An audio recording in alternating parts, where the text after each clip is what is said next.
All right, let's get right into it. Today, we're going to unpack the story of Tsuen Wan, a district in Hong Kong that has, completely reinvented itself over and over again. We're talking pirates, massive factories, and now, literally, a city in the sky. It's an amazing ride. Sometimes a name is just a name. But what if it's more? What if people believe it's a curse? Well, for Tsuen Wan, that's exactly where our story begins. Its original name wasn't just a label. People believed it was actively holding the place back. So, could a name actually curse a place? It sounds a little out there, right? But for the people who first lived there, especially the pirates back in the day, the answer was a hard yes. They were convinced the name was just plain bad news. And here's where it gets really interesting. The original name, Tsuen Wan, sounded a lot like the phrase for a dragon running aground. And if you know anything about Chinese culture, a grounded dragon is about as bad an omen as you can get. This old pirate saying pretty much sums up how they felt about the place. So, what do you do when you think your name is cursed? You change it. And that's exactly what they did. They went from the unlucky Shallow Bay to Tsuen Wan, a name that means something like preserved or complete. It was basically a rebranding effort to create a better future, all starting with just one word. And that simple act of changing the name, it was like opening a door. This new sense of hope set the stage for the district's first huge transformation. Tsuen Wan was about to become the center of a massive, groundbreaking experiment in city building. Just look at this timeline. It's wild how fast things changed. For hundreds of years, it was all just these quiet little villages. Then, boom, the 1950s hit, and factories just exploded onto the scene. Just a decade later, it's officially a new town. And today, it's a whole different universe. Yeah, before all the shopping malls, Tsuen Wan was all about the mills. There were so many textile factories packed in there, people started calling it Little Manchester. This place was literally the engine room for Hong Kong's manufacturing boom, just pumping out fabrics and clothes for the whole planet. And this is a really big deal. We're not just talking about another housing project. Tsuen Wan was number one, the very first new town in Hong Kong. It was the prototype, the grand experiment to create a planned city from scratch to handle the massive population boom. A total pioneer. So here's the thing. What happens when the very industry that built your city just goes away? Do you fade out? Nope. You reinvent. And that's exactly what Tsuen Wan did.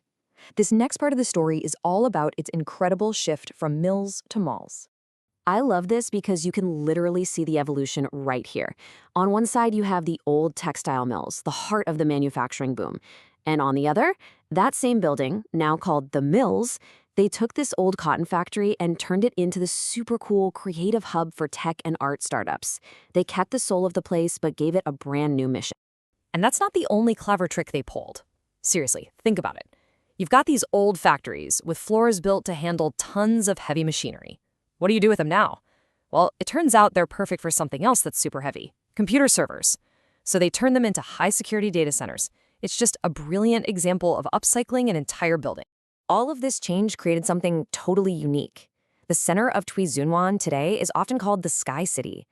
And it's exactly what it sounds like. It's this huge network of air-conditioned walkways in the sky, connecting all the big malls and the train stations. You can literally walk across the whole district without ever setting foot on a street. And right in the middle of this Sky City stands a landmark with a really human and kind of sad story behind it, the Nina Tower. It's not actually one tower, it's two. One tower is Nina, for the billionaire who built it, and the other is Teddy, her husband, who was tragically kidnapped and vanished. The bridge that connects them way up in the air, that was her way of letting them hold hands forever. But here's the thing, all this new development didn't just wipe the slate clean, not at all. It just added another layer. And what you have now is this incredible city of contrasts, where the super modern is living right alongside the ancient. And this is maybe the best example of what I'm talking about. Right in the middle of this forest of skyscrapers, you can walk into the Tung Museum. And it's not just a museum building, it's an actual 200-year-old walled village, perfectly preserved. It's like a time capsule, just sitting there while the 21st century exploded all around it. And these contrasts aren't just about old buildings versus new ones. They're about people, too. The district is really split in two. You've got the old part of town with an older working-class population, And then, right next door, you've got Tsuen Wan West, with its shiny glass towers on the waterfront full of young professionals and families. It's like two different worlds. Get this, even the weather has a split personality here. Down at sea level, you've got that classic, sticky, subtropical Hong Kong heat. But if you head up to the northern part of the district, to the top of Tai Mo Shan Mountain, the temperature literally drops by 5 or 6 degrees Celsius. It's the only place in all of Hong Kong where you can actually see frogs. Okay, so when you put all of this together, the history, the reinvention, the geography, you start to see what Tsuen has become today. It's no longer just a town. It's a critical gateway connecting the heart of Hong Kong to everything else. Really, its location is its modern-day superpower. You've got these massive bridges and 2 different MTR subway lines running through it. It's become the absolute pivot point for everything. People, cargo, moving between downtown, the airport, and the rest of the region. A genuine hub. So what's the big lesson here? I think the story of Tsuen Wan is this incredible lesson in how a city can evolve. It proves that you don't have to erase your past to build a future. In fact, your history can be your greatest strength if you're smart enough to reinvent it instead of just knocking it down. I mean, think about the journey. A cursed pirate bay, an industrial powerhouse, a city in the sky. Tsuen Wan has never, ever stood still. And that just leaves one big open question, doesn't it?